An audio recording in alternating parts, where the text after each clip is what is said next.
Ubange ukevana umhlaba lwathengwa nguhulumende nga-8.3 wetigidi temarandom kumalunga emphakathi. Lo mhlaba wathengwa nguhulumende ngelisu lokwabelana ngekulungisa ukuhlala kwabantu emapulazini.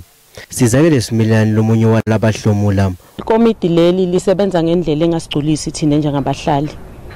Uyanikwa indawo la ukhonje ukuthi na indawo yakho. Uthi usuyazi indawo yakho ukuthi indawo yakho, the next thing mawuthi yafika ufica ukuthi indawo yakho isinomunye umuntu.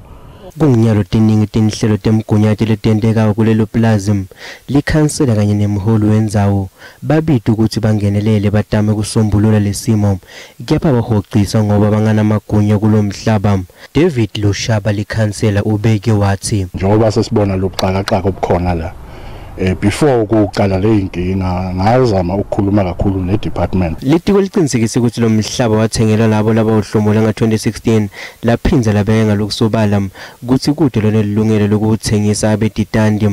Patrick Lukhele welitiko lemhlaba lathengwa ke nguhulumeni ngalehlelo lelibizwa ngokuthi Proactive Land Acquisition Strategy lapho uhulumeni akhona kuthenga khona liplazi libe lakhe bese uyabuka ukuthi umuphi umuntu noma elihlaka lelifanelekile ukuthi angalinikeza lo mhlaba ukuthi liwurente.